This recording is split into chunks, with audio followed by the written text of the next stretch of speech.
Good evening and welcome to another in the series of Making It Plain Town Halls on COVID.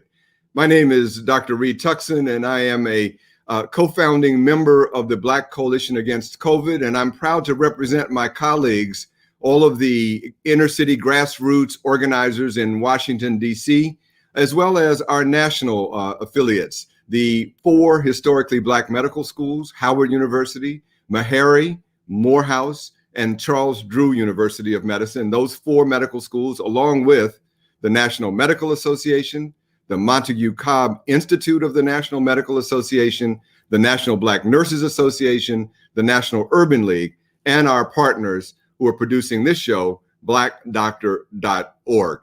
Tonight, we are going to have a series of conversations aimed at helping parents make the difficult choices that they have to make during this stage of the pandemic.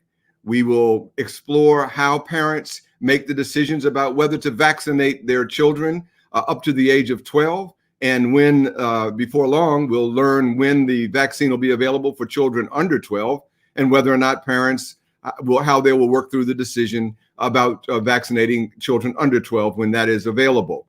We will talk about other related issues like, should my kid participate in summer camp, or can we have sleepovers at our home? Should our children participate in sports that bring young people in close proximity to each other? And of course, returning to school. Difficult challenges are before so many of our nation's parents, and particularly our nation's parents from minority communities. And so tonight, we will be joined by parents and grandparents from the African American, Native American, from the Asian Pacific Islander, and the American Indian communities. We will also be joined by pediatricians from each of those communities who will engage our parents in a very intense and hopefully thought-provoking conversation. So we're looking forward to this. We are all in this together. I would urge those of you who can and interested to put your questions in the chat line. And at the end of the show, we will get to them just as quickly as possible. Tonight, you will hear from some very important national leaders in our struggle as well. And so to get right to it, let's begin our conversation with a conversation between the United States Surgeon General, Dr. Vivek Murthy, and one of the most prominent experts who has been widely viewed by so many of us during her appearances on CNN and in various other news outlets, the very outstanding public health expert, Dr. Leana Wen. So let's go ahead and begin that conversation with Surgeon General Murthy and Dr. Leana Wen. Vivek Murthy, who is the United States Surgeon General, and Dr. Leana Wen, who is has almost become a member of all of our families as we've listened to her on CNN and many other outlets as she's been giving freely of some of the best and most useful advice that we could possibly have. So I'm glad to have both of you joining us for this conversation tonight. And let me also indicate that we're particularly pleased that you're both here because both of you are parents of young children, and that is exactly what we're here to talk about tonight. To begin, Surgeon General Murthy, let's set the stage a bit and just give us a little picture quickly of where we are with our current picture of where America is with our experience with this pandemic at this moment. Well, thanks, Reed. It is so good to see you, and it's so nice to be here with my dear friend, Dr. Wen, as well. So glad to be having this conversation. We are actually at a much better place now with the pandemic than we really have been at any point this year. We've seen cases come down and they're continuing to come down. We're at our lowest point in probably close to a year in terms of new cases. We're seeing deaths also come down and hospitalizations, which is wonderful news. And if you look at particular populations, particularly seniors, what you see is that deaths have dropped 80% in seniors, where we have at least 85% of our senior population with at least one shot. So this is really good news. And part of that has resulted from the fact that we've had a successful vaccination campaign to date, where we have now 50% of the US population fully vaccinated. We've got a lot more of a way to go because millions of people are still not vaccinated, and those include children. who are here to talk about today. But we now have a vaccine for adolescents, ages 12 and up, which is a big deal. We have trials underway in younger children, and maybe over the next few months, later in the year, we may get some news about those studies, and hopefully by the end of the year, something will be available for younger kids. So all in all, if you compare where we are now to this time last year, we have made a great deal of progress. I think thousands of lives have been saved because of these vaccines and because of the great public education work that's being done by doctors and nurses and people like Dr. Wen and others all across this country. We're helping get accurate information to people, connect them to the right resources, and help them protect themselves and their families. Great. And just a couple of quick seconds on how concerned are you about the variants, and what does that really sort of portend for the future of this pandemic? Well, I am concerned about variants. The good news so far is that the vaccines that we have available here in the United States are still effective against the variants that are circulating in the United States. But my concern is that that may not always be the case down the line. If we have new variants that develop, they could potentially escape the protection of our vaccines. And that's why it's so important that we not only get a handle on infections here and reduce the rate of infections in the United States, but that we are also good partners with the rest of the world and help to reduce infections around the world. Because if cases are out of control in India or in Brazil, as they are now, or in other parts of the world, that means variants may develop there. And those variants will inevitably end up here in the United States. So this is a global pandemic. It requires global cooperation, mutual aid, and we've got to see that as part of our duty to end this pandemic. Well, thank you. Well, now getting to the issue of our children, one of the issues that we have to confront is how parents are going to be able to make an appropriate risk assessment. And so I'll start again with you, Dr. Murthy, and then I'll turn to Dr. Wen. When you think about making a risk assessment of whether or not to have our children vaccinated or not versus the seriousness of the disease, how do you think about that as not only in your job as Surgeon General, but also in your role as parent? Well, it's a good question, Reed, and I suspect this is the same for Dr. Wen and I. We have many hats that we wear, but first and foremost, we're parents. And we think about this from the standpoint of our children and what would we do for the people that we love most in life, our kids. And so what I can tell you, that when I think about the vaccine and kids, here are a couple of things that go through my mind. And let's talk about adolescents for the moment, because that's where we have a vaccine available. So number one, it is true, certainly, that adolescents are at lower risk for bad outcomes with COVID. It's absolutely the case, thankfully. But what we also know is that we've had millions of kids infected during this past year and change with COVID. We've had more than 15,000 kids who have been hospitalized. We've lost nearly 300 children. And we've had thousands of kids who have also developed a multi-system inflammatory syndrome related to COVID. And so this is not a benign disease. It's not one that comes without complications. The other thing to keep in mind is that what the vaccine really will enable our kids to do, beyond protecting them from illness, is it breaks the chain of transmission, in a sense. Our children, even if they're not sick, they can unintentionally carry the infection to other people. The more people who are vaccinated, including kids, the fewer places the virus has to hide. And that means that more people in our community will be protected. And then finally, this is what comes to my mind as well, is to think about what our children will have access to once they get vaccinated. We know that when our kids are vaccinated, they can finally start getting back together with friends again.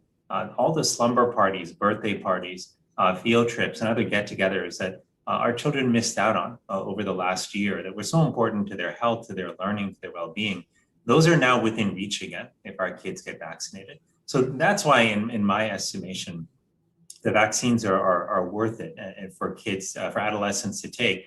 And most importantly, the trials have demonstrated that the vaccines are both effective and very safe in children. That's really what we should want. We've got to keep an eye on that data because, again, we're constantly learning. But the experience with millions of people so far has showed us that the safety profile is strong. And so right now, at this point, based on everything we know, it feels like the benefits really do outweigh the risks for adolescents. And you, Dr. Wen, how do you assess the relative risk of the vaccine versus the risk of the disease when you're thinking about it for your children and also other people's children? Well, it's a great question, Reed. And I first wanted to thank you for convening all of us here today and for your terrific work in the community. I also want to thank Dr. Murthy and really commend you, Vivek, and everyone in the Biden administration. I actually look at where we are right now with more than 50% of adults who are fully vaccinated in the US. If you had told us back in December or January that this is where we would be in May, I don't think any of us would have, that would have been really beyond our wildest imaginations. And actually, I think it's really no coincidence that we have falling rates of infections, hospitalizations, and deaths. It completely is because of the vaccinations that we're doing, or at least a very large component of it is because of the vaccination effort. And so, thank you for that, Dr. Murthy, and to your entire team. I think the question about children, first of all, I agree with everything that Vivek said. We do know that children tend to be much less severely ill than adults, but they do get ill. And I have to say right now, so I have two little kids, Reed, as you mentioned. I have a 1-year-old and a 3.5-year-old. They are obviously not vaccinated. And I have to tell you, my husband and I think about our risk very differently because we have two unvaccinated children. If we as an entire family is vaccinated, for example, we would visit my mother-in-law in South Africa. We would go to many more events that we are now not wanting to go to because those who are unvaccinated, including children, are still at risk. And so my husband and I are still taking a lot of caution. For example, we will go to any outdoor event and any event where everybody else is fully vaccinated. But we're not going to go to crowded indoor settings with a bunch of maskless, unvaccinated people because we don't want to expose our children, but also there is risk potentially from us as well. And so we just are taking a lot of precautions because our children are unvaccinated. So I think that's one component. I think having kids being vaccinated, adolescents, as mentioned, would really give a lot of peace of mind for the family and allow the family unit to make very different types of decisions. And one more point, if I may, which is there's a lot of discussion about long-term risk. And when I talk to people who are hesitant about vaccines, they often bring up, well, these vaccines are relatively new. We don't know what risks may happen 20 years down the line. And what about our children and 20 years later, and impact on fertility and other things that people may be concerned about. The way that I've been answering this is, look, it's true, right? We cannot possibly tell you for a fact, 100%, that there isn't some kind of long-term effect down the line. How can we possibly prove this negative? At the same time, here's what we do know. We know that for all the other vaccines that exist, all the other vaccines, polio, chickenpox, measles, mumps, rubella, etc., that if we are going to see an adverse effect, we'll see it within 6 weeks. So whatever thought we might have about a risk later on down the line is purely hypothetical. There's no evidence, no scientific or physiological reason why that's the case. And we have to, going back to Vivek's excellent point, we have to weigh that theoretical risk, if there is any, with the very real risk of children becoming ill and the very real lives that we're living where we have to take many additional precautions because of unvaccinated children. Let me ask you, Dr. Murthy, and then come back to you, Dr. Nguyen. As what are you going to be looking for in the data as we start to think about now having vaccines eligible for children under 12, now getting down to the age of your children? What are you going to be looking for in the scientific studies and the data that will be coming forward? Well, Rita, it's a great question. And I'd actually be looking for very similar things that I was looking for in the other clinical trials. Number one, does this work? Is it effective at preventing infection in kids? And second, and equally as important, is it safe? So are there, if there are side effects, are they the kind of temporary side effects like flu-like symptoms, body ache, fever that we see commonly in people get the vaccine but then resolve after a day or two? Or is there something more concerning happening? We want to make sure that these are both safe and effective for our children. And that's what I'm going to be looking at when I think about my kids. And one other thing I just want to say, just going back to Lena's point, which is so important, which is that we all have to think about what we do in terms of where we go, whether we wear masks or not, et cetera, based on our unique circumstances. Like Lena, I have two small kids. I have a 4-year-old son and a 3-year-old daughter. And like any parent, like I will do anything in the world to protect them and to shield them from risk. And the thing about being a parent, as so many people listening out there know, is it's not always about the numbers, right? It's if you can take a small risk and reduce it even further for your child, many of us want to do that. And that's one of the reasons why, I tell people out there that yes, even though the risks of a bad outcome with your child are low, if you have the option to make that even lower, and to do that in a way that's safe and effective, then why not do that? And so that's kind of how I'm thinking about it. But this also means that, people are going to make different decisions about what they do. Some will say, I'm not going to actually go to a crowded place where people are unmasked because I don't know their vaccination status, and I don't want to put somebody at home at risk who may be unvaccinated, like my children. And others may make the decision that they're willing to take that risk. I think the important thing is to recognize that we all have to make our own decision, not to ridicule people for wearing a mask or for not wearing a mask, but just recognize that we've all got to make the decisions that we can to the best of our ability, and ultimately try to be as considerate to others, in that process as well. Like if you're in a circumstance where you're thinking about taking off your mask, check with the other person first that you're with. If you're having, let's say, a get together, indoors or even, wherever it may be, because you just never know what people's circumstances are. They may have somebody at home who's immunocompromised, who may not respond as well to a vaccine. They may have a child at home who's not vaccinated. You just never know people's circumstances. So just a reminder, we've got to be, as we're working through this transition time, trying to get back from COVID time to normal times, we've got to be kind with each other. We've got to be gentle with one another and as understanding as possible. Dr. Nguyen, your thoughts on this? Well, I so appreciate Dr. Murthy for so many reasons, but one of them is that he always channels our humanity.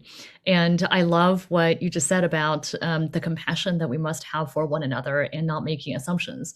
I think we are entering this in-between period right now where people are of varying stages of vaccination, some by choice, some not. As was mentioned, people who are immunocompromised, severely immunocompromised, who are transplant patients or cancer patients on chemotherapy, they may really want to have the full protection of the vaccine, but are not. And we just don't know. We also don't know what people's different risk tolerance is at this point. There are some people who will look at the very low rate of breakthrough infections in fully vaccinated people and say, if that's the case, I want to resume all aspects of my pre-pandemic life. Some others are going to look at those same statistics and say, I don't know what's happening with the variants. I may be living at home with somebody who is immunocompromised or small kids, and I just want to be really careful at this point. And I think we need to embrace all of it and know that we have to get through this period together. But specifically to the question you asked, Reed, about young kids and data about vaccines, I would also be looking, of course, for safety, first and foremost, for effectiveness and efficacy, and also keeping in mind that children are not just little adults. And the 12-year-olds that we're studying, the 12-year-olds that we have data for already, and the vaccine is already authorized in this group, they have the same dose of the vaccine as do older individuals, as do adults do. A 12-year-old, if you look at a 12-year-old, has more in common with a 18-year-old than my 1-year-old. And so as we get to younger and younger age groups, it is more complex to do the work because you're also testing dosages. And so I think understanding that this is something that's going to take time, but is really important. And I just will tell you, I cannot wait for my kids at some point, it might be later on in the year or next year, for them to be vaccinated, because I think it'll give a lot more peace of mind.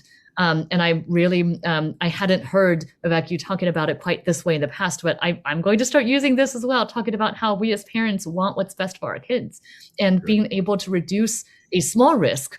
And in some cases, not such a small risk, but even if it's a small risk, being able to reduce that further.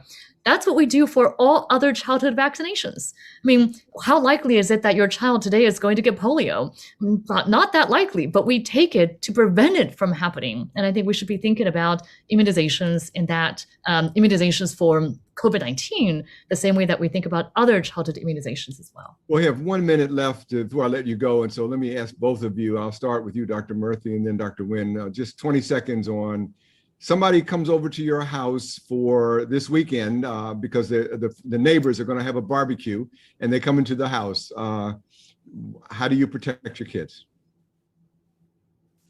Well, it's a great question. If someone is in my house, I would want them to wear a mask. Assuming, of course, I don't know what their vaccination status is. I'd want my child to wear a mask and to stay distanced from them. Because again, you got to protect your kids. And this is a world in which we don't always know what other people's vaccination status is. And Dr. Nguyen? Yeah, I just say in general for social interactions right now, when just given that my husband and I are vaccinated but our kids are not, we will do anything outdoors. Outdoors, very safe. We feel very safe also not wearing masks around others outdoors, even if we don't know their vaccination status. If people are going to be coming into our house, we would ask that they are vaccinated. If we don't know that they're vaccinated, then I would follow exactly what Dr. Murthy said, which is we know that unvaccinated people are still a risk to themselves and to others, and so should still be wearing masks, distancing, and practicing these other guidelines that we've been living with. But just a plea, if you are able to be vaccinated, please do. It helps you, helps others around you, and it helps all of us get back to normal a lot faster. Well, I want to thank both of you for getting our conversation off to a great start. We're going to be having conversations coming up with many parents and pediatricians from across the ethnic landscape. And so we have a lot to learn, but you really started us off well. Thanks to both of you. Have a wonderful, wonderful rest of your evening. Thank you so much, Reed. Alina, so good to see you again. Okay, bye-bye. Same here too. Thank you, Vivek. Thank you, Reed. And now we're very pleased that we're able to introduce somebody who is very important in this conversation. Both Dr. Nguyen and Surgeon General Murthy talked about what they would be looking for in the data that will help to inform whether they make a decision about when it's available vaccines for children under 12. But Dr. Peter Marks is a physician scientist trained in cell and molecular biology. He's also a hematology oncologist. That's somebody that understands the diseases of the blood and also cancer. He's practiced medicine, worked in industry, and served as the chief clinical officer of a cancer center before coming to his current position as the director of the Center for Biologics Evaluation and Research at the Food and Drug Administration. Simply put, Dr. Marks is the person that leads the team that decides whether and when a vaccine or other product is safe and effective to go into our bodies. He's the one that's on the point who has to make the final decisions about whether or not a vaccine is approved and for what age groups. Peter, thank you so much for joining us today. And let's start out our conversation with you to talk to us about the process that was used to certify that these vaccine products that are now available should be and can be safely used for children 12 and above. What's that process like, and why did you feel so confident that this was the time to make that recommendation? Right. So these vaccines were already, the Pfizer vaccine was already authorized for individuals 16 years and up, and we had good data from prior studies there. And so the company Pfizer-BioNTech did an additional study in a bit over 2,200 12 to 15-year-olds. They gave half of them the vaccine and half of them got a saline placebo. That is something that doesn't provide protection against the virus. And they compared and looked at what happened. And they were able to show in one series of patients that the immune response that was made in 12 to 15-year-olds was every bit as good, if not better, than the immune response in 16 to 25-year-olds. So that's great. And then in looking at 1,005 of the vaccinated 12 to 15-year-olds, comparing them to 978 of those who weren't vaccinated, none of the vaccinated 12 to 15-year-olds got COVID-19, whereas 16 of the ones who did not receive the active vaccines got COVID-19. So about 100% in this sample protection. So that's the kind of excellent vaccine that we like to see. And importantly, so what about the safety? The safety of the vaccine was very good. In fact, it was every bit as good in this population as it was in the 16 to 25-year-olds. There is, no one's going to want to.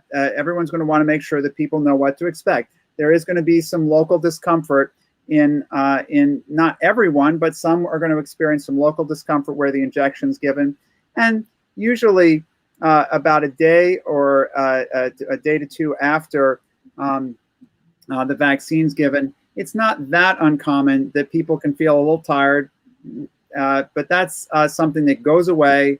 And most kids that are getting this vaccine are just really happy because they know that once they're fully vaccinated, they're going to be able to get back to doing what they normally want to do. And that's a great thing. Great. One of the things that I think people are also curious about is, what do we know about the longer term implications of these vaccines? Can you, I know that the FDA monitors what happens once these COVID-19 vaccines have been released into the public and across the country. Are you seeing anything, in not just only restricting now to adolescents, but also just to adults as well? Is there anything that you are picking up from your relationship at the FDA and also with the CDC of unexpected and worrisome side effects or adverse events that causes you any level of concern, and that ought to be brought to the attention of the American people? Yeah, so we're trying to be as transparent as we can be about these things. You may have heard a couple weeks ago we had a pause of the Janssen vaccine for a little bit because there is a rare but serious side effect. It's very uncommon, on the order of 1 to just a couple in a million people who get the vaccine. But we wanted to make sure that people were educated that it was a potential side effect. It's a symptom of blood clots with low platelets. We made sure that doctors were understood about that. And so people are aware, and that's an important thing. As for overall, these vaccines are remarkably safe. There have been no disturbing safety signals. We continue to, we have the threshold here. We're looking very carefully for safety signals to make sure that there's that if there's something there that's truly there, we want to find it. Great. And the question I asked Dr. Nguyen a moment ago, and she responded to, is that there are people who are questioning and concerned about what happens 3 years out, 4 years out. What do you say when people are suggesting that maybe they want to wait as long as possible before being vaccinated or vaccinating their children because you're worried about what happens 3 or 4 years down the road? Yeah, so I first of all, I understand people being hesitant to try something new. But these vaccines are, these mRNA vaccines, the way they act, they are not going to, the chance that you're going to have something down the line 3 or 4 years from these is really minuscule. And in fact, I don't know that it's even a real possibility given the way they act. But what I can tell you is the following. We know that in this country, over 2.5 million children under the age of 17 have gotten COVID-19. In fact, it's 2.5 million just between the ages of 5 and 17 have gotten COVID-19. And we also know that several hundred children have died of COVID-19. And so much as we would want to prevent measles, because a few of the people who get measles will die of measles, we want to prevent COVID-19 in our children because no parent, and I have some close experience with this, no parent should ever have to lose a child to an infectious disease. So I would make the argument here that rather than some hypothetical thing way in the future, the more important thing here is to worry about what we know is a clear and present danger, which is we still have COVID-19 circulating. Great. And quickly, Peter, when do you think there'll be a decision about availability for children under 12? Yeah, great question. And just so everyone understands, we are going to be very careful. As we get down to smaller children, we have to reduce the dose of the vaccine. We're more cautious about side effects. It takes longer to do the development. It probably won't be till the fall to winter timeline till we see vaccine that's available, not just under clinical trial, but available for those younger children. And one last question, Peter, while I have you. This is a multicultural audience, and many of the people in these communities, in our communities, are concerned about whether or not people of color were represented in the clinical trials and whether physicians and scientists of color have been involved in the approval process. Can you give us a little insight onto those real quickly? Yeah, let me say, so first of all, in the clinical trials process, we very strongly encouraged all of the vaccine developers to make sure that they enrolled a cross-section of people from the country.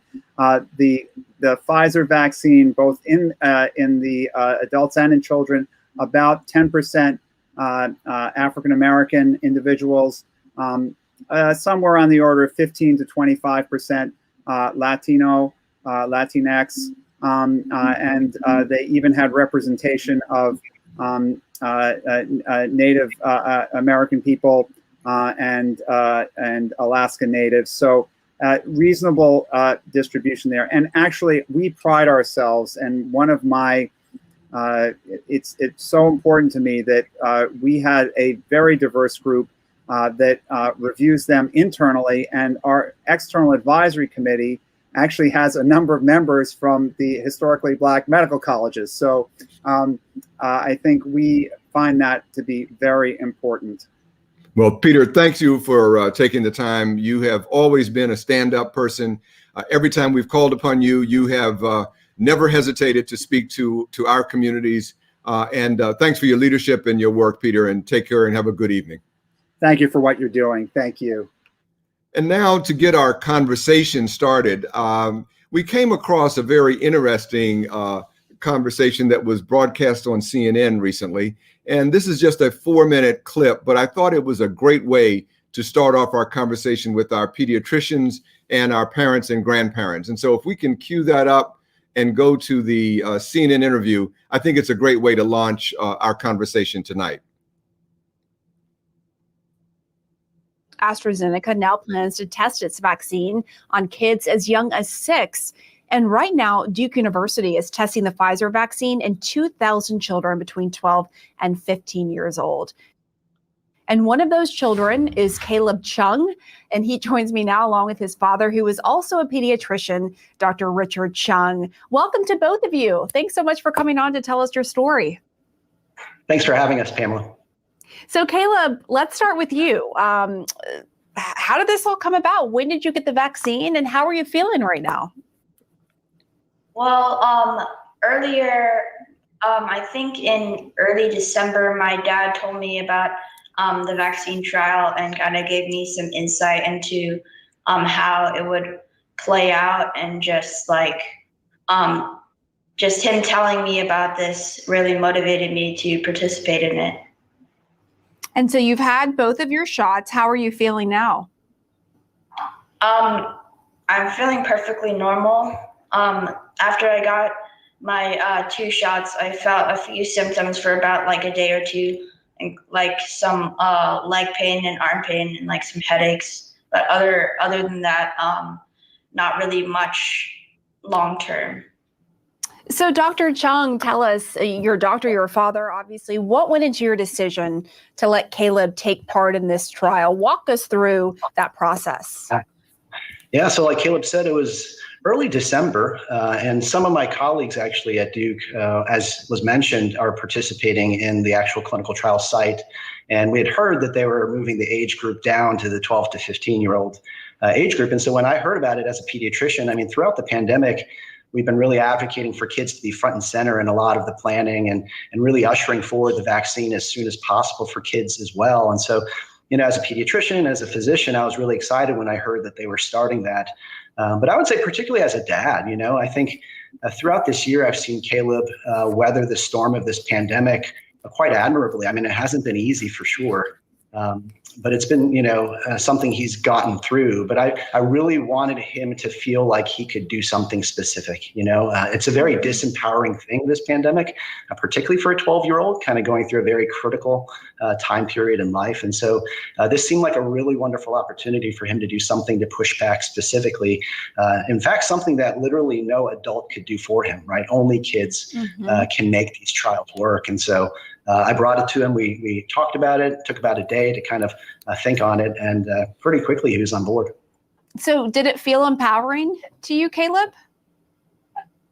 Yeah, it was definitely a great opportunity for something that I could do during the pandemic, since I'm usually just cooped up at home, just working on online school, and just having the burden of the virus over all of us. Just being able to participate in this vaccine trial was definitely something amazing that I could do to help out.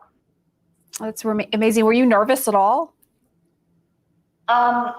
Only a little bit. Like, I didn't really at first know how the vaccine trial worked, or like I heard this vaccine is a little bit different.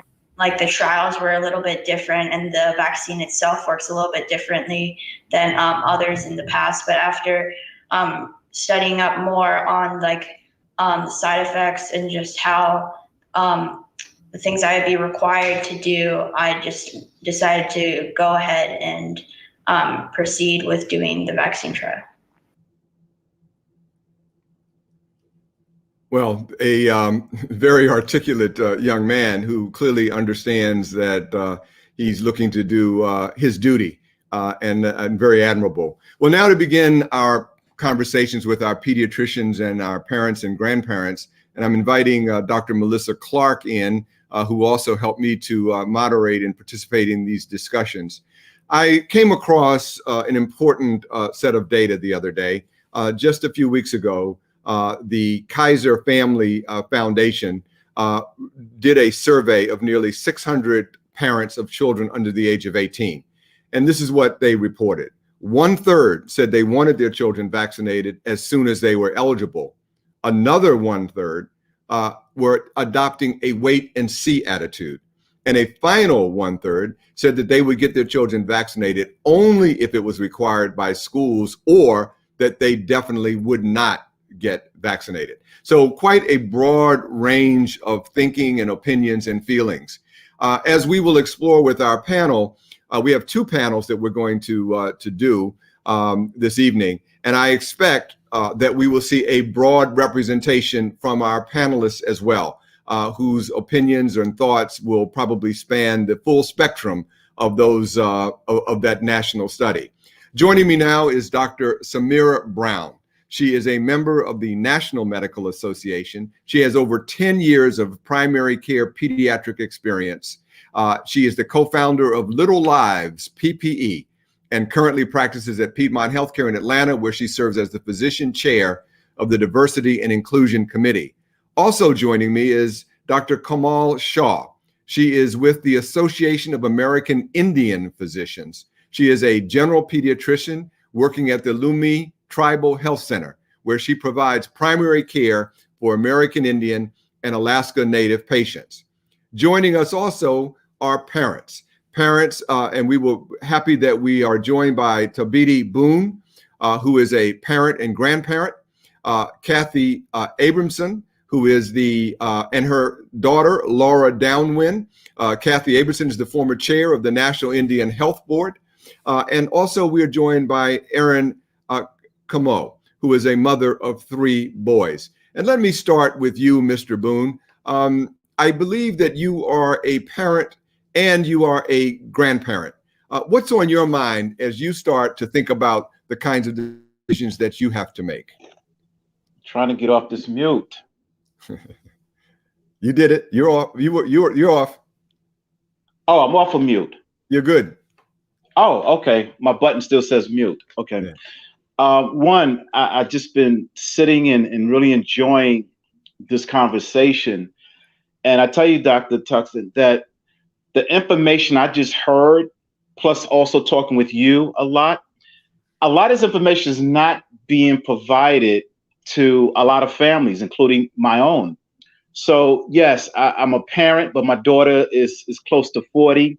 Yes, I'm a grandparent. The oldest is 14, the next is 12, and then my granddaughter is 5. And I just want to put also is that my daughter is a nurse. So a couple of things. One, the the decision my daughter at this point is, she has been hesitant, of course, with the 5-year-old. She's been concerned about the 12-year-old because he was born with health challenges and he still has, not the strongest immune system. So one of my questions is, what happens when a parent has a child that has, some health challenges, particularly, a not as strong immune system? What do they do with respect to make a decision for that child to be vaccinated? The other, from talking to my daughter, for this whole past year down in Charlotte, they have been taking school virtually. She has refused to have them go to supermarkets, any outdoor events. So part of it is one, is not trusting other people. Two, she's still leery about, the full impact of the vaccine. So the question with respect to that, I haven't really been around them as well for over a year.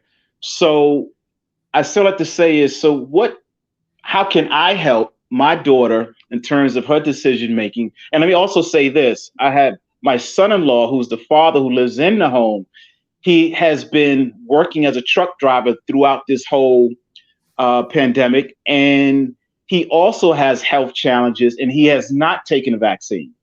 So the question becomes, how, with that dynamics I just indicated, what can I do as a parent and grandparent to kind of assist with the information? And then what does my daughter do with these different dynamics in her home in terms of just making the right decisions around, the vaccine?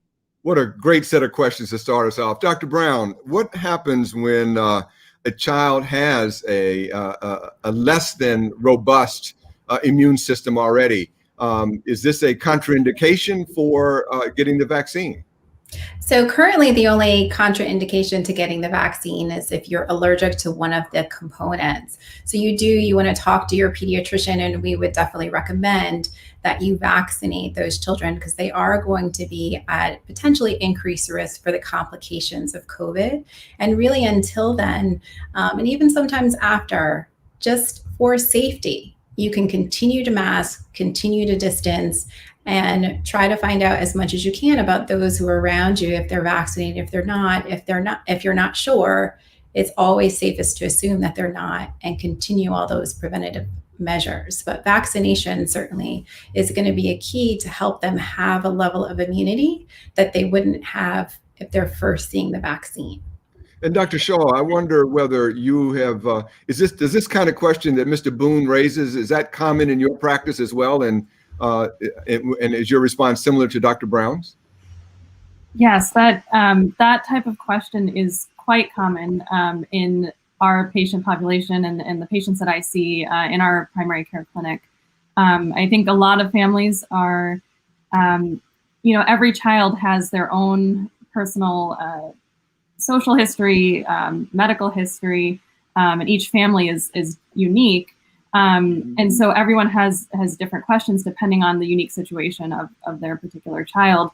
But just as Dr. Brown said, the only contraindication is a serious allergic reaction to the vaccine, the COVID vaccine specifically, or a component of the vaccine. But it's still important to go ahead and have that conversation with your pediatrician if you have specific concerns about your child's health, but especially a child with any sort of chronic medical condition or immune issue. We would actually, strongly advise that child get vaccinated to protect them against potentially contracting COVID. And Dr. Clarke, what goes through your mind when you hear Mr. Boone's son-in-law, who is a truck driver going all around the country, but is unvaccinated? How do you sort of think about that? You might have to go off mute, I think. Sorry. Thanks so much for asking that question, Dr. Tuckson. I think it's an excellent one. And when and Mr. Boone so wonderfully explained the concerns that the family unit as a whole has. And I think I would imagine that there are probably some concerns that he has.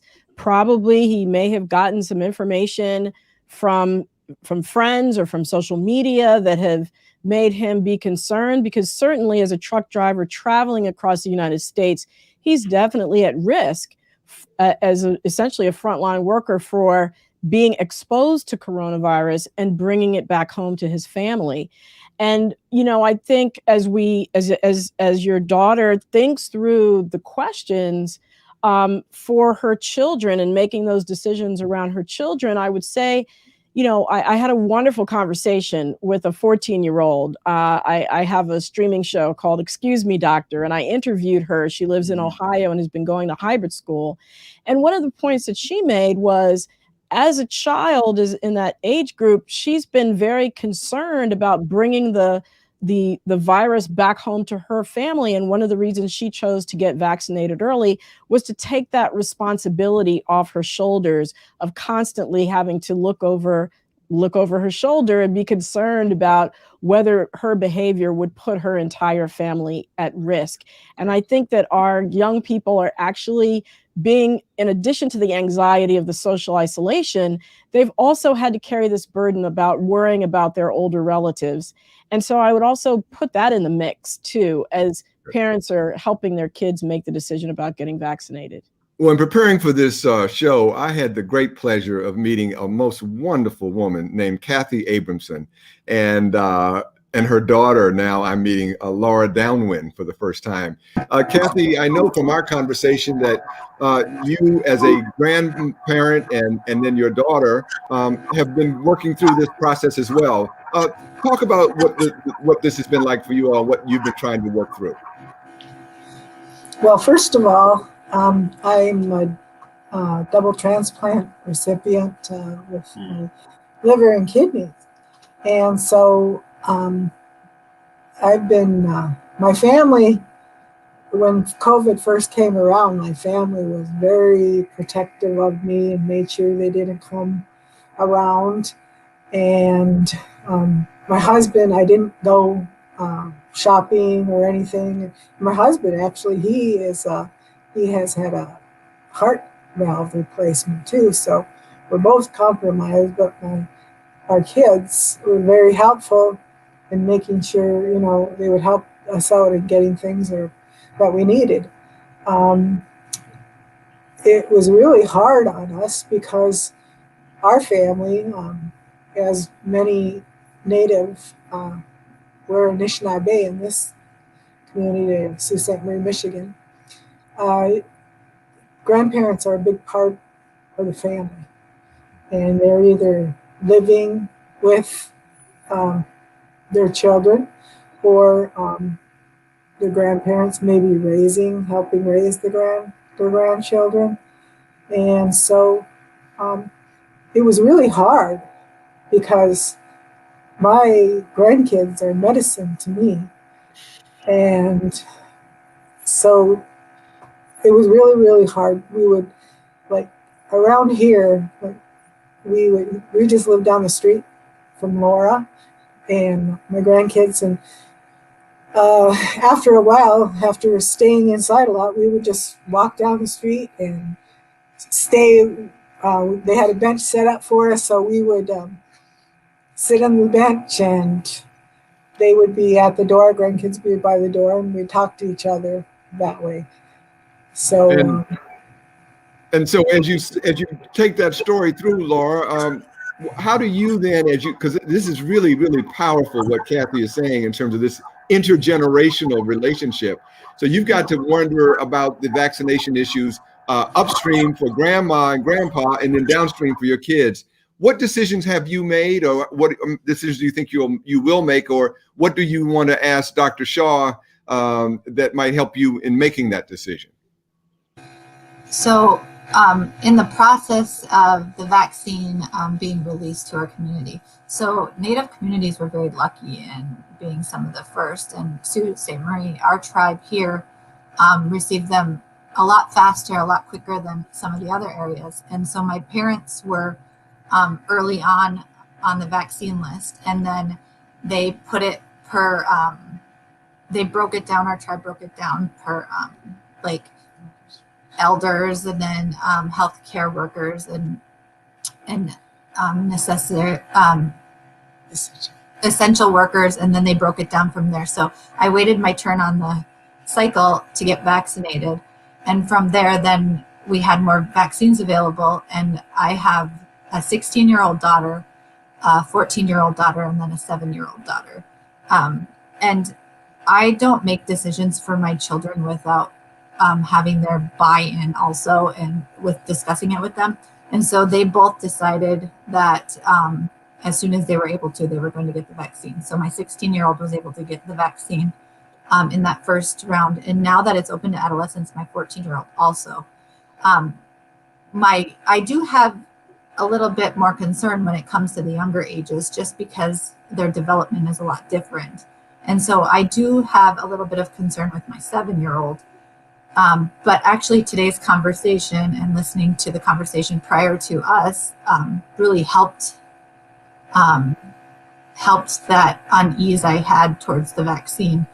And my family's really, we're more concerned. So elders are really big in Native communities, and we always talk about like the consequences of things towards all generations. And that's really huge in who we are as individuals. So my kids had to be very aware of what they were going to do. It could impact the elders of our community, which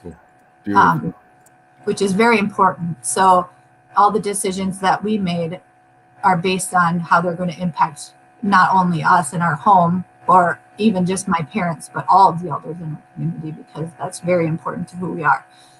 So I do have one question, because to others that are still in that unease category of not knowing what would be best, just based on history and historical traumas that we've gone through. What a great question, Dr. Shaw. It really is important. By the way, before you answer that, Cathy, I want your permission to steal your line that children are medicine. I just think that is. Can I have that one, please? You go right ahead, because it is so true.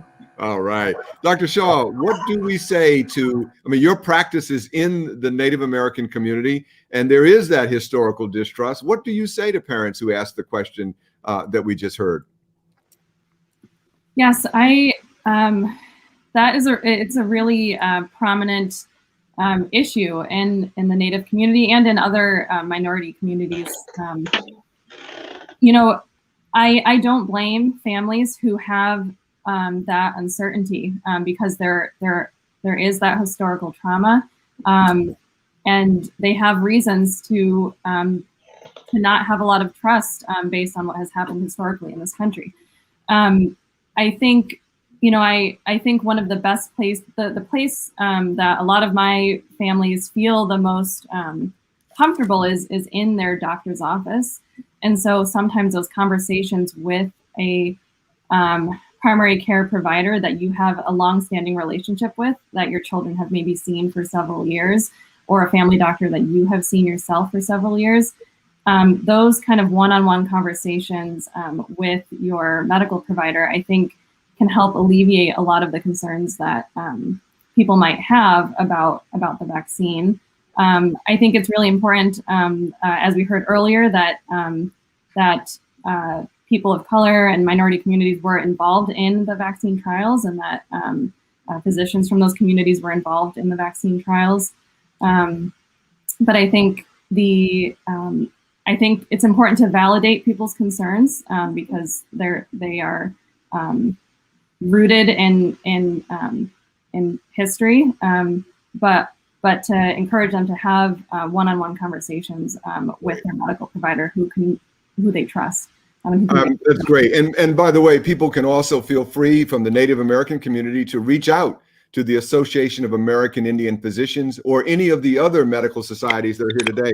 Well, to close this panel, I want to turn to Erin. Erin, you I believe you have 3 children. Am I correct? Yes, sir, Erin? that is correct. I have 3 sons, and in the fall, they will be in 3rd grade, 8th grade, and I will have a college freshman. So, and what questions and how are you working through this? My son, So the stance is different for each of them. My oldest son, who will be a college freshman, knows that in order to live on campus as he has planned to do with his friends, he will have to be vaccinated because that is the rule for the school. So he is totally comfortable getting the vaccination, and we will be doing that in the coming weeks because they have been home for the duration of the school year. As you can see, I'm in my makeshift classroom here. My middle son, Dad and I don't see eye to eye. Dad has been a COVID long hauler dealing with COVID headaches since he was diagnosed with COVID last August. I think it would be more beneficial for our middle son to go back to school. And I think to keep him safe, he should get the vaccine. His father, though, is like, I'm not too sure about the vaccine for kids. I would prefer that he stay home. Our youngest son, though, was a preemie who, like Mr. Boone's granddaughter, has had like some health issues here and there. When he gets sick, he's out of school for a week. So while, yes, in theory, I would like for him to get the vaccine, I'm not 100% sure if I want to, because I don't have enough data to actually look at and to read. I'm not 100% comfortable with my 8-year-old getting the vaccine as of yet. But I'm trying to convince their dad that the 13-year-old needs to get the vaccine so he can go back to school. Got it. All right. Well, let me ask as we respond, and I'm going to get Dr. Brown to do that. Before I do, let Cathy and Laura and the body, you guys can go ahead. Thank you so much for being on the show. We're going to let some other people into the studio. I really have to thank you, Brother Boone, for getting us launched off just like you did. Cathy and Laura, you all are terrific. And so thank you very much. We'll let you dial out. And thank you for all the hard work that you're doing. Everybody, we appreciate it. Oh, thank you. You were wonderful. Children of medicine. All right, Dr. Brown. Thanks, everybody. Take care, Brother Boone. Thank you. Dr. Brown, how do you suggest that we respond to this very important question from Aaron? Yeah, so Ms. Como, I mean, you have a very common question that we hear a lot of times with families, whether it's their concerns for their younger children, or even that one parent has a different opinion, than the other. And our job really is to give you as much information as we can and respect the decision that you're going to make to keep your family safe and to make sure that you're comfortable with that. I think some parents, really like to hear the numbers, and that is really important. So if we look at 16 to 17-year-olds, 2 million have gotten at least one dose of the Pfizer vaccine, and another 600,000 of 12 to 15-year-olds have gotten it. And there have been no serious side effects. And here in the US, we do have a very good reporting system. And I know you know all about them. One is called VSafe, and one is VAERS, or VAERS, where anyone can go and report, side effects. And it's so sensitive that within the first 6 weeks of us vaccinating, we were able to find something that was as rare as 1 in a million. So that does give me a lot of confidence that as these numbers rise, if there is something that's serious, we have systems in place so that we can notify everyone and pause if we need to. And I have full confidence that we would do that. And currently, we have found no safety issues, and it has been incredibly effective in this age group, thankfully. Great. Aaron, you have really done us a favor here by bringing your story forward, because I think what your question and your story highlights is, first of all, there's no one size fits all. 3 different children, 3 different ages, each of whom have a different decision process. That's a subtlety that we would not have understood if you had not presented it so well. But also you raised the dilemma of how do families work through this inside of the family. By the way, real quick before we move on, how do you think it's going to resolve? Usually I get my way, so that Thank you. Well, I usually just do what I want. Well, Aaron, usually moms are the health officer of the family, so I think we're looking at the general. So thank you, Aaron, for joining us. We really appreciate it. Thank Great. you. Thank you. Have And a good evening, everyone. all right. All right, Dr. bye. Brown and Dr. Shaw, stick around. We will have you come back a little bit later in the show, and Dr. Clarke will stay with us. But we're now bringing on our next panel, which will look at the issues through the lens of our Hispanic brothers and sisters and our Asian and Pacific Islanders. And we're very happy that we are joined now by a pediatrician by the name of Roberto Johansson. Roberto is a member of the executive board of the National Hispanic Medical Association, 20 years as a pediatrician. He is the son of immigrants. He's a husband, a father, a veteran, and above all, he is very proud of being an advocate for children. We're also joined by Susan Wu. Susan is with the National Council of Asian Pacific Islander Physicians. She's a board member there. She's the chief medical director for quality and clinical effectiveness at an associate professor of clinical pediatrics at the Keck School of Medicine at USC. Both of our pediatricians are extremely well qualified to handle any question that comes up. And the people we will engage in conversation are Sarita Chavez and Ian John. Ian, by the way, is a former member of the Asian Pacific Islander Foundation, Health Foundation. So we're very glad to have you both here. And let me start with, let's see, is Sarita on yet? Did we find her? Okay. She may be still dialing in. So in that case, let's go to you. And Ian, how do you say your name properly, sir? Yeah, so my full name is Ian Rick, but you can go by Ian. My parents kind of put my grandparents' names together and created Ian Rick. That's a beautiful name. So tell a little bit about how you and your family are facing the challenges of making decisions about childhood vaccination and other decisions that are related to that.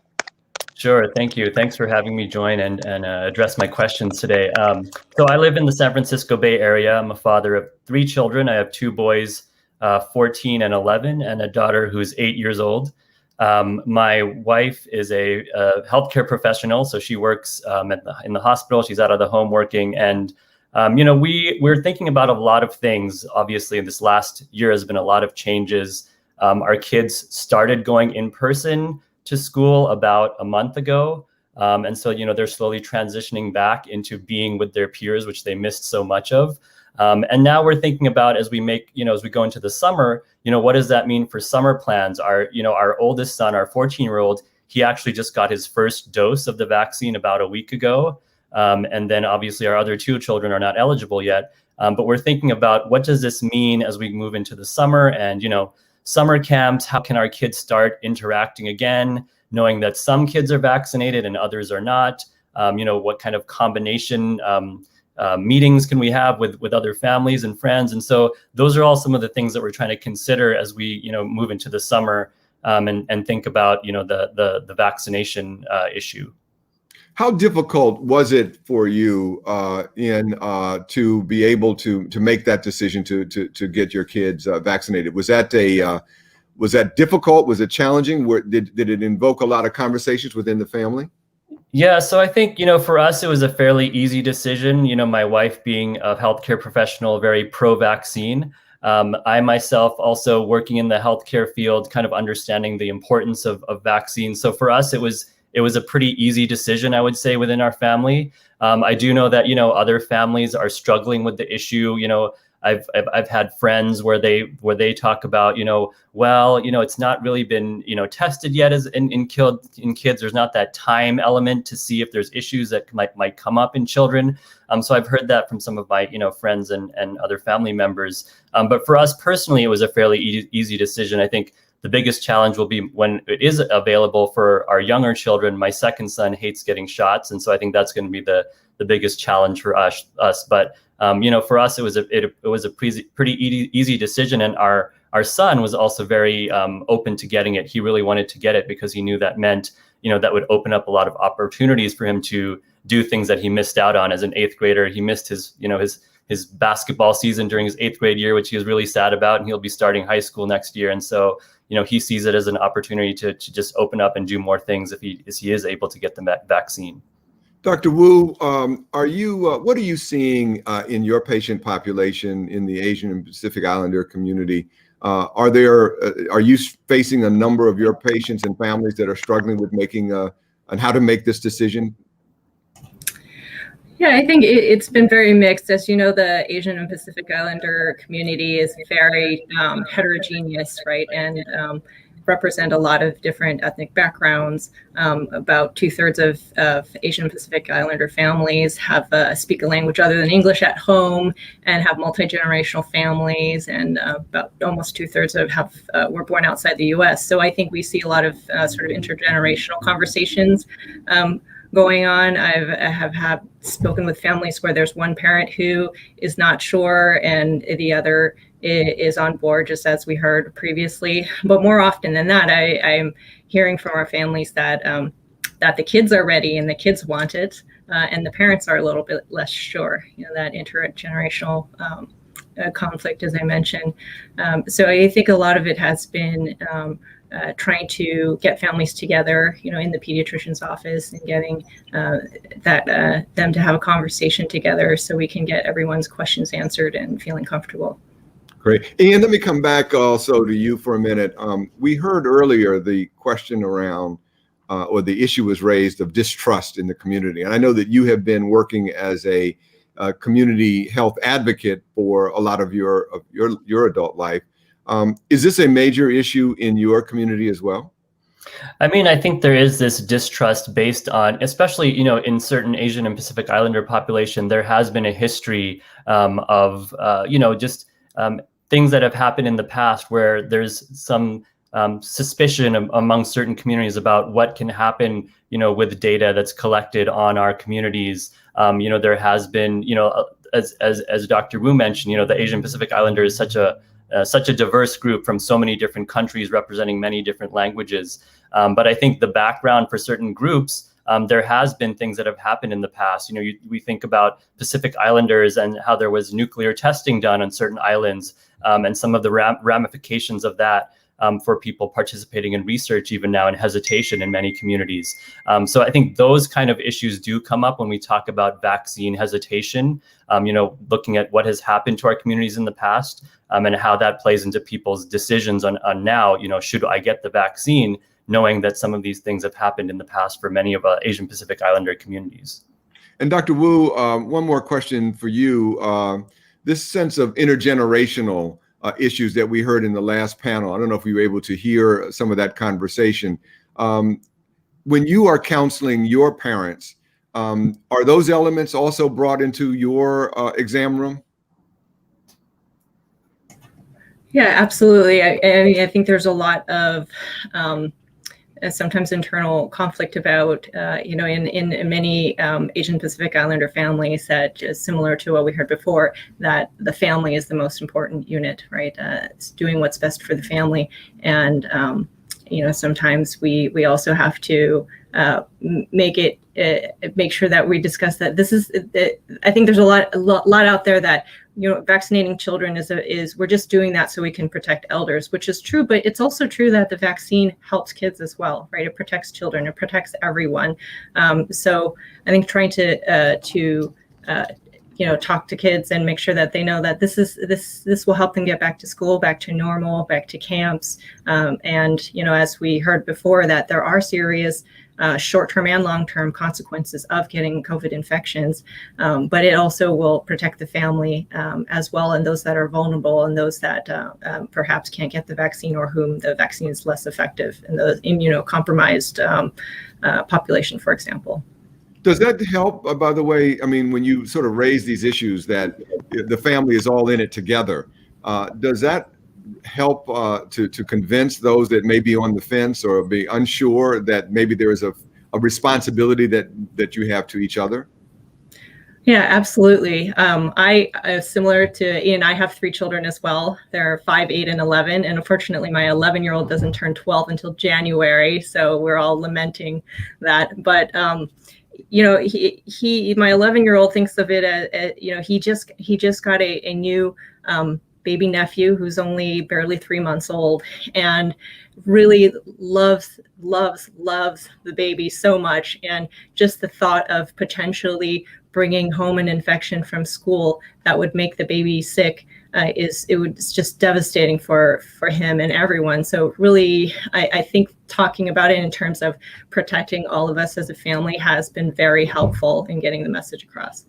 Dr. Clarke, I imagine that in your work as well, you see a lot of these intergenerational conversations occurring. What have you taken away from, and what have you learned from talking with parents and grandparents about not only the issues with their children, but their relationship with each other? Absolutely. You know, I wanted to pick up on one of the things that Dr. Murthy mentioned early on, and that's the variance.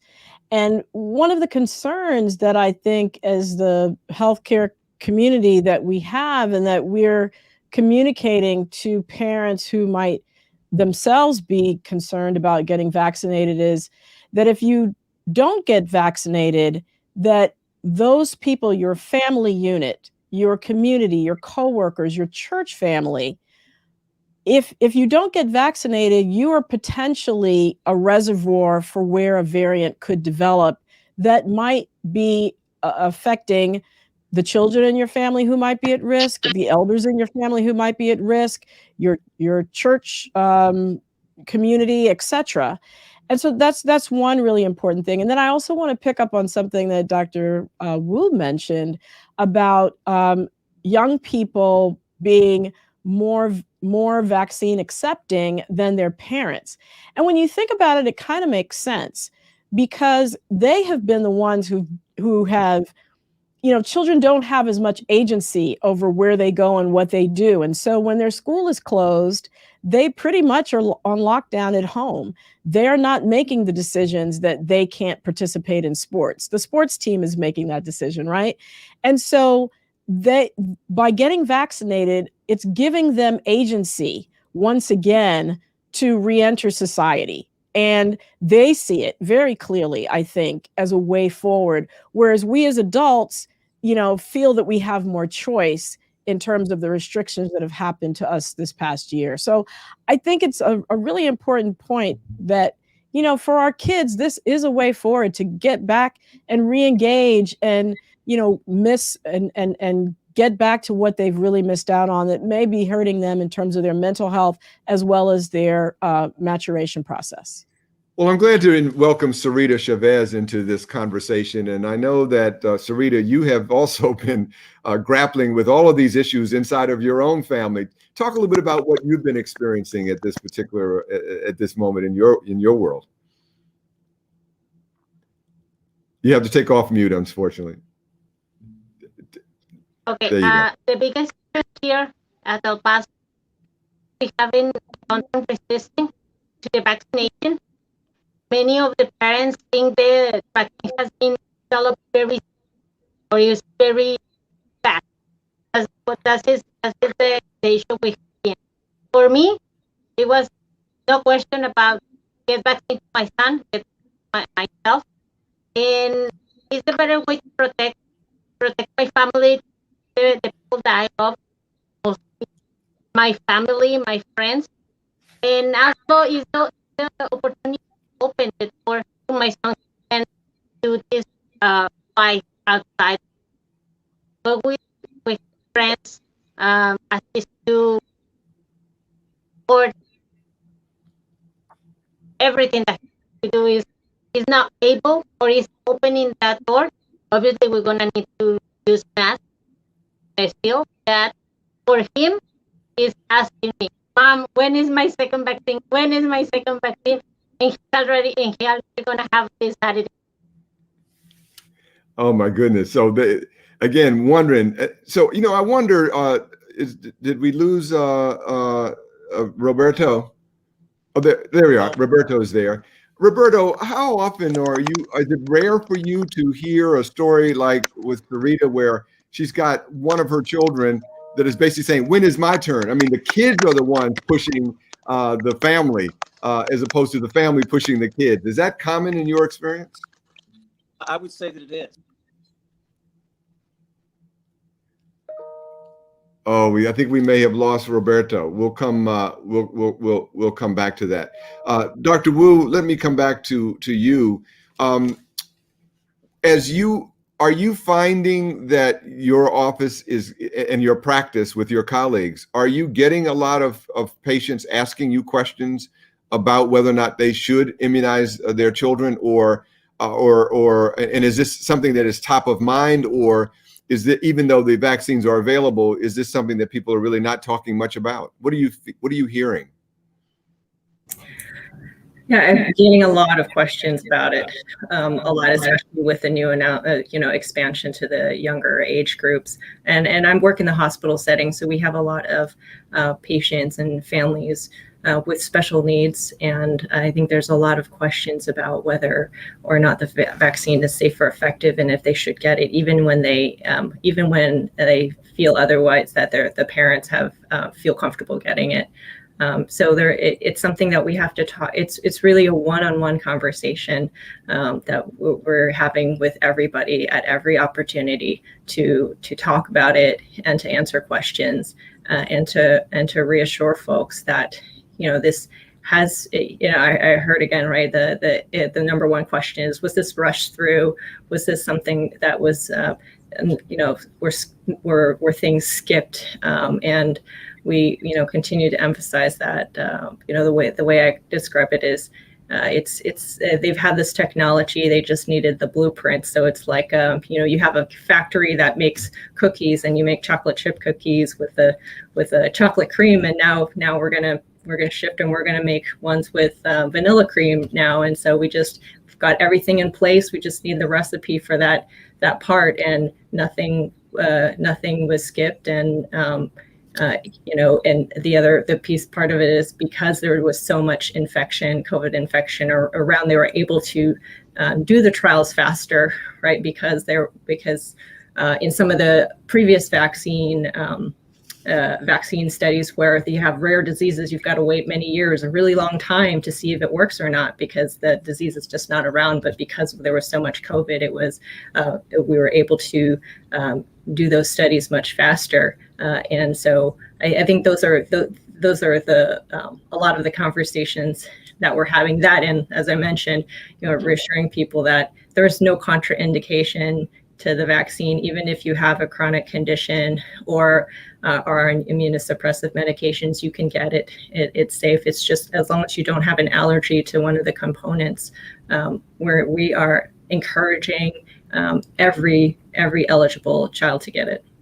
I'm really glad, Dr. Wu, that you went over those points. Those are key points, and I hope that everybody kind of got it again, this reinforcement that the reason that the vaccines were able to be developed so rapidly is because of prior work that had been done, thorough work that could then be reprogrammed into meeting the needs of this particular strand of virus. And that is so very important that you have indicated. Ian, let me just ask you, in the sense, are those the kind of questions that you're hearing in your community? What are for those that other parents that are in your social circle or who work around you, is this one of the key questions, and are there others that contribute to people that who may be vaccine hesitant at this point in time? Yeah, I mean, I think one of the questions that comes up, and it's coming up for our family as well, is, what are your kind of advice around traveling with kids that are unvaccinated? So I'll give you an example. My father passed away in this past November. Sorry. And because of COVID, we weren't able to see our family. We live on the West Coast. My family is mostly in Maryland on the East Coast. And, obviously family is such an important thing for us, especially during the death of a loved one. And we really want to make a trip to Maryland to see my family. Two of my wife and I are vaccinated. My 13-year-old my 14-year-old now will be fully vaccinated, in June, at the middle of June, but our two younger children are not. So I guess, we're trying to think about, we really, family is so important. We haven't seen these family members in months. What recommendations and kind of suggestions you have about travel, when we do have two younger kids that are not vaccinated and going to interact with people that are vaccinated. They maybe have some kids that are not vaccinated. So and those are some of the kind of questions that we're struggling with right now, and I know other parents as well? That is a terrific question. Let me ask Dr. Clarke and then Dr. Wu to comment. Yeah, my condolences, Ian, about your dad. And that's a tough decision. A lot of families have had to face that same thing about being together around the death of a loved one and offering each other comfort, and the need to really want to connect with family at this time. And I think, if possible, if it's important to go at this time, I would say if you could drive, that would probably be the first choice. And of course, continuing to mask, continuing to distance. And I think by driving, it gives you that option, because unfortunately, planes now have decided to, get rid of that middle seat vacancy piece. And so planes are very crowded now because more and more people are traveling. And certainly if your children are unvaccinated, obviously, because they can't be, because they're not vaccines available for 11-year-olds and under, they are definitely at increased risk for exposure on the plane trip. So that's why I mentioned driving would be a better option. And of course, when you get to your destination, continuing to do those same things, masking, distancing. You might choose to stay in a hotel room versus in a home where not everyone is vaccinated for that specific reason, because you wouldn't be able to distance as effectively. And of course, getting together, when you get together outside, right, as opposed to indoor gatherings, and continue to wear masks for the young ones especially. That's just great advice. Dr. Wu, as you think about also anything that you would add to that, but one of the things that is clear about this particular moment in American history with this pandemic is that people are going out without masks on the honor system. It's sort of like back to almost no rules anymore. And while that was meant to be for people who were vaccinated, there are a lot of unvaccinated people who apparently didn't get the word that this was for vaccinated people. And so how worried are you about the risk that our children are going to be in when they travel, or when people come into the home who you don't know whether they are vaccinated or not? Yeah, this is a continual risk assessment because it depends on what's also going on in the community. And as we all know, that COVID it's a global pandemic, right? It's not just about what's happening in our house, it's what's happening in our city, our county, in other states. And I think that when you're in an environment where you know the people, you know their vaccination status, I think we can start feeling comfortable again, doing things that we used to with our friends and family. But when you're in an environment where you don't know the status of people, we do know from studies that people who are unvaccinated are also more likely to be the ones not wearing masks. So it is a risk, and we are not at the vaccination numbers yet where we have herd immunity. We've not reached that yet. So it is when it is still a consideration when you're out in places with people you don't know, and therefore I would still recommend using mask precautions and hand hygiene as before. I think you're making that recommendation is important. Is that a recommendation you're making with one underscore or two underscores? One explanation point or two explanation points? Oh, 3,000. I mean, I frankly am surprised that we never wore masks before. I mean, as a pediatrician, and in my I had previously done research with RSV and bronchiolitis. We used to see hundreds of thousands of kids getting hospitalized with these respiratory illnesses.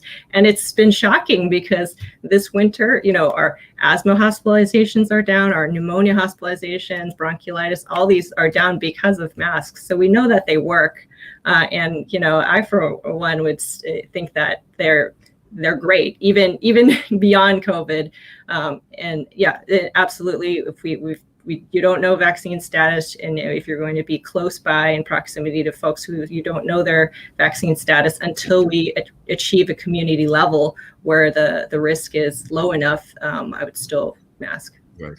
And Sarita, let me just ask you finally, we had a little trouble with the audio, but I think we can hear it enough.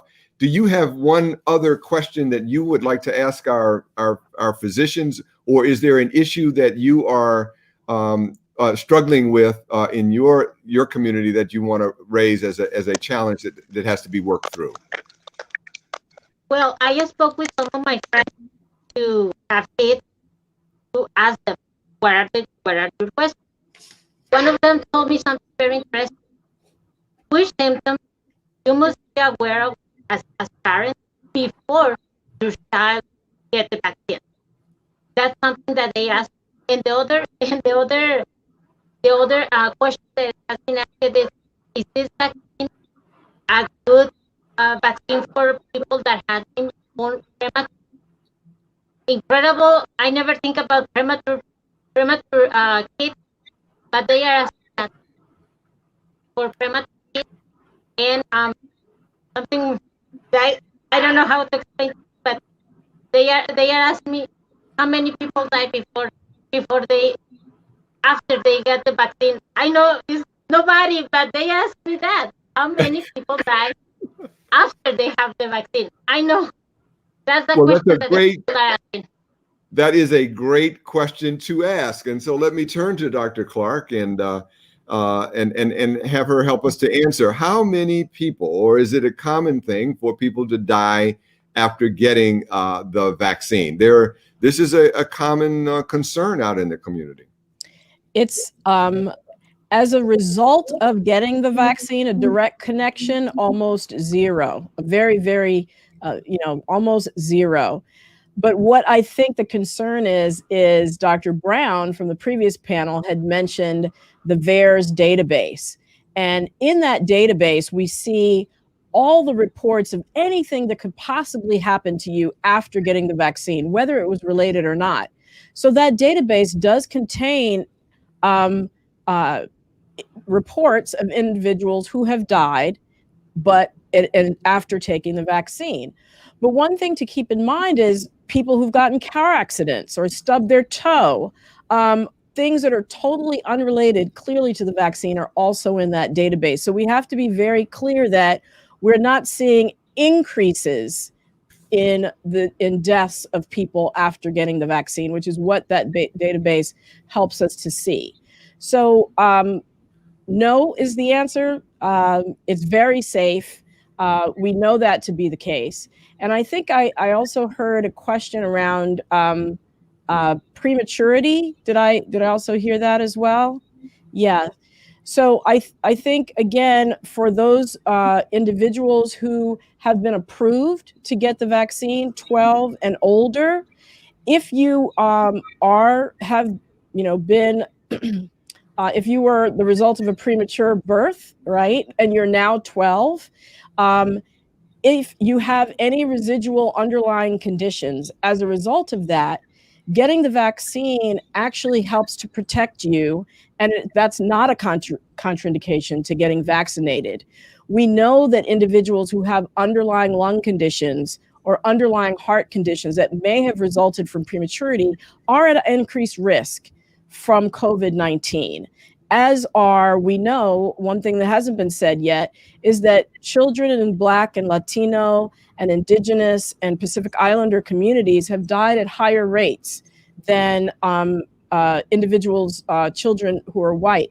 And so because we know that there are potentially more severe outcomes in these communities and with people who have underlying health conditions, children included, those are reasons to definitely consider getting vaccinated. Well, terrific. Sarita, thank you so much for joining us on this conversation. Ian, why don't you stick around for one more second and have a great evening, Sarita, and thank you very much for adding to our show tonight. Thank you for having me. All right. And let's bring back in our other pediatricians, if we could, please. And Ian has another question that he wants to ask, and we can now take advantage of our entire brain trust that is here. I think Dr. Johansson had an internet connection problem, and maybe he'll be able to squeeze back in before we're all done. Ian, what is your question, please? Yeah, so my question is just any advice you have going into the summer on how to address summer camps for unvaccinated kids as well as vaccinated kids. Like, what would your advice be? So, overnight camps, day camps for kids that are vaccinated versus those that are unvaccinated. Any advice you can give as to parents that we're trying to figure out, the summer ahead for our kids? Any advice or recommendations that you have? Let me turn to Roberto and see what his response would be. Oh, thank you. And thank you for putting up with me going in and out with the internet. That's a personal question because one of my sons is currently at camp, a diabetes camp. Now it's a little different than what you asked because he's doubly vaccinated, as are all of the counselors, and they're tested before they get there, after they get there, and weekly. And they're also practicing social distancing. Everything they can do is outdoors, and all the rooms are well ventilated, so the internal air is turned over in 5 minutes. And the reason I bring that up is you can safely bring unvaccinated people together if you create those outdoor conditions. It's all about vocalizations, ventilation. Great. So clearly he's given us a good start on that answer. And thank you, Roberto. Doctor, anybody else want to join in and augment that answer?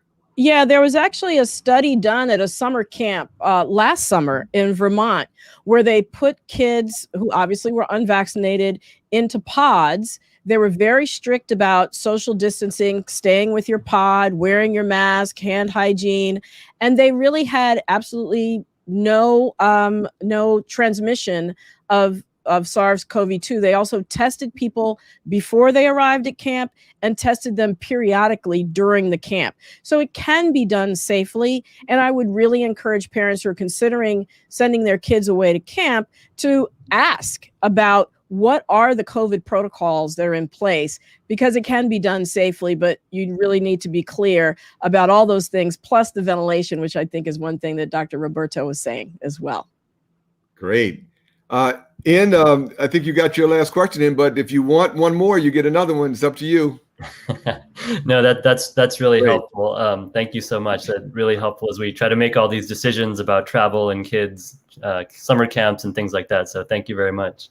All right. Thank you so much, Ian. You have a great evening, okay? Thank you, everyone. To our panelists, we have a question from the audience.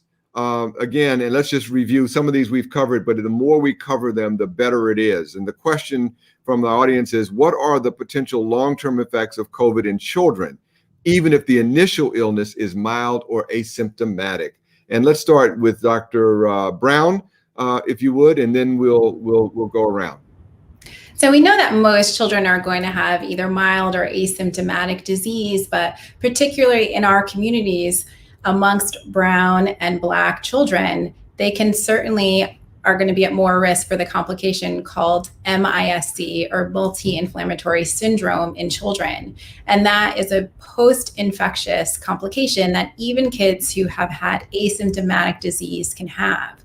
We have over about 3,500 children who have suffered from this illness, and 1 to 2 out of those children have lost their lives. So we certainly don't want the message to be out there that a COVID infection in children is completely harmless. And also we are also seeing that you can have long haul in children as well. So approximately 10% of children can have long haul. And there currently is an NIH study, thankfully, that's going to include children so we can figure out if there's anything that we can do to mitigate it and learn more about it. Great. Thank you for that. Dr. Shaw, are you seeing much in the way of long haul syndromes, or have you encountered any of this multi-inflammatory system disease in the communities in which you are working? We have not luckily encountered multi-system inflammatory syndrome in the community that I work in. There was a case in our county, not in the Lummi community, but and so it does happen, and it was quite severe, and the child did okay in the end, but had a long hospitalization. I think I expect that we're going to see long haul COVID in the weeks and months and years to come.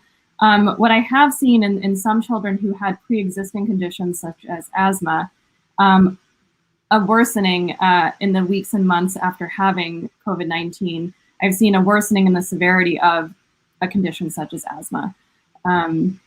longer than the COVID-19 symptoms exist in their body. So, I think we're still learning, and luckily we haven't seen a lot of this quite yet. But I'm it's definitely in the back of my mind. Dr. Shaw, you are working with our American Indian community, and there is a lot of diabetes, we know, that was existing before the pandemic. So what you're really, I want to make sure that we fully understand what you're saying, is that you're saying that because of the prevalence of diabetes among so many of our children in the Native American community, that is a further reason why you need to be seriously considering vaccination for your kids now, 12 and up, and when it's available for younger kids as well?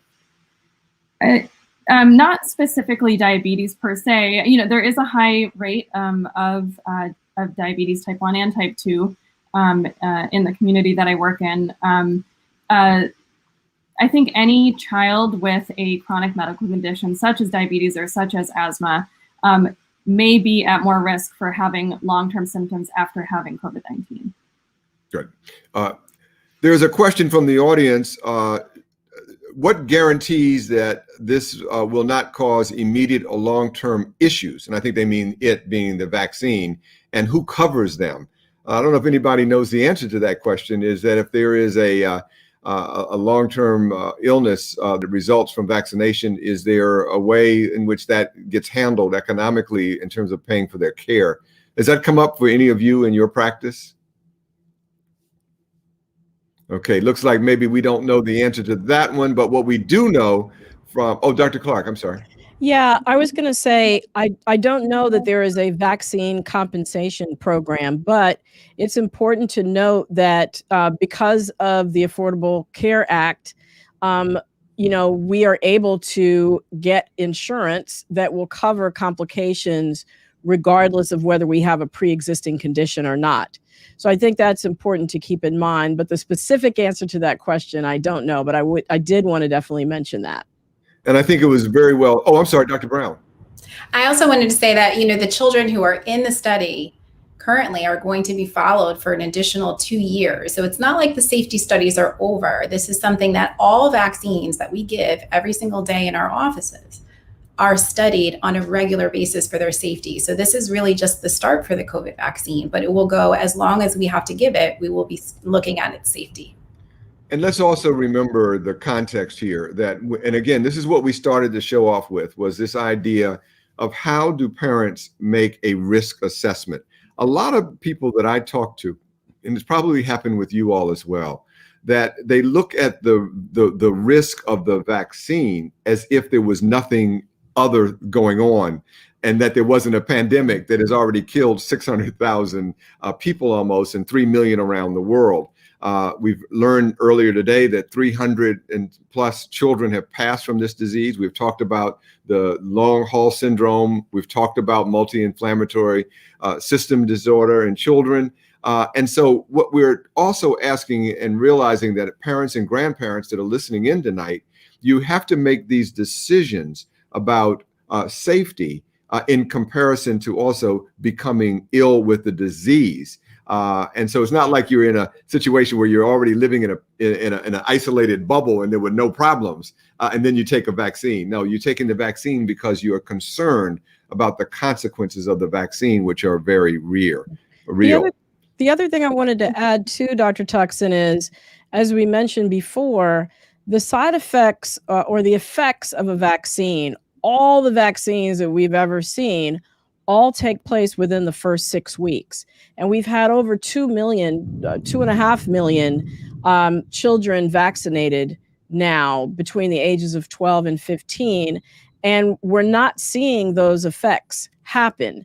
We're still within the first 6 weeks period, but we know from adults, again, that over 300 million shots have been given, vaccinations given to adults, and we have not seen those fears of long-term side effects come out. So I think it's important to keep that in mind and keep that in perspective as we're weighing the issues of long-term effects of the vaccine.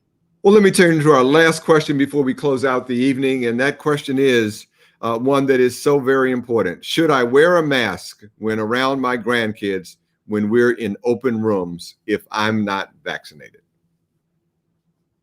So should I wear a mask when I'm around my grandkids when we're in indoors in rooms if I myself am not vaccinated? If you're not vaccinated, most definitely you need to continue to wear a mask indoors. And in some situations outdoors where there are crowds and you're not able to distance. So yes.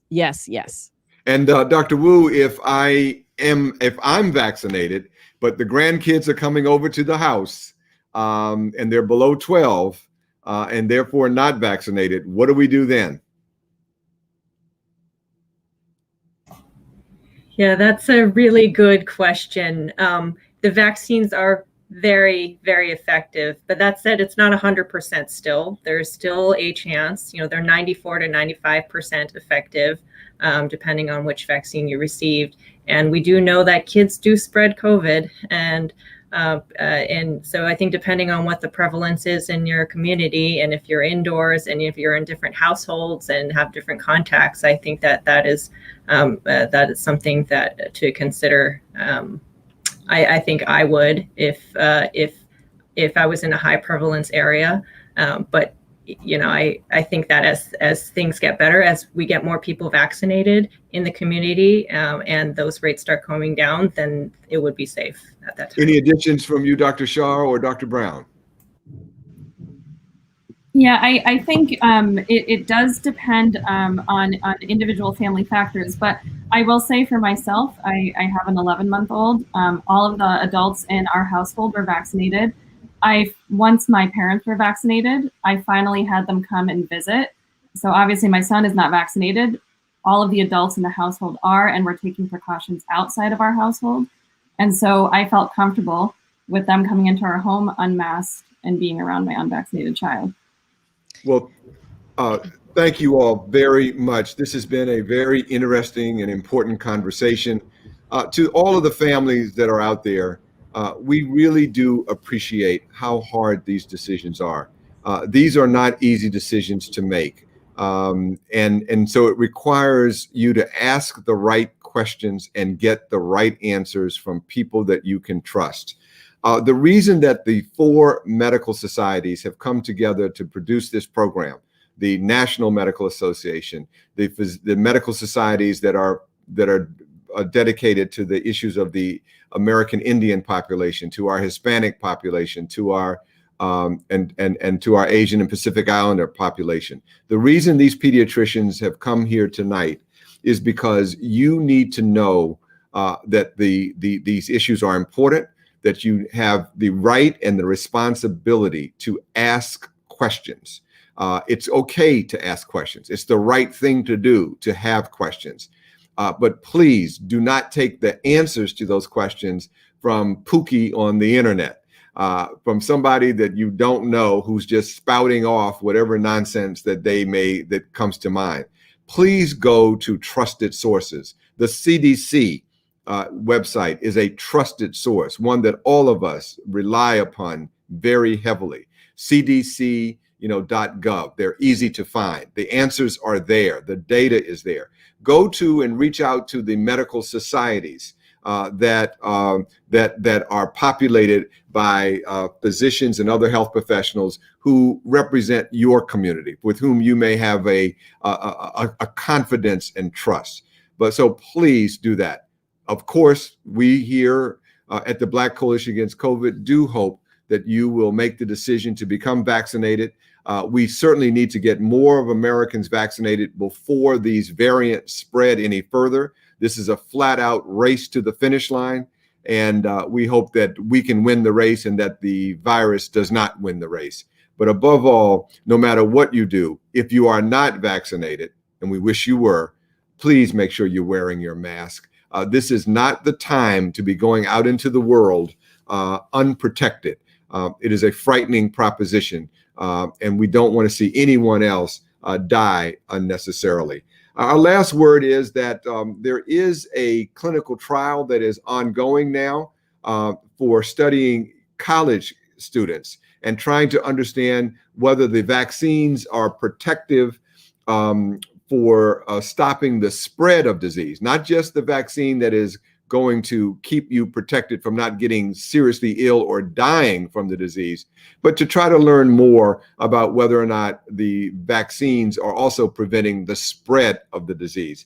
And so if we'll put along the bottom, in fact, on the bottom of the screen now is the website. If you are either a college-age student or the parent of a college-age student that would like to participate in that clinical trial and give us insight and data, just like we heard from our little 12-year-old earlier in the program. If you are interested in that, feel free to go to that website and enroll in that clinical trial.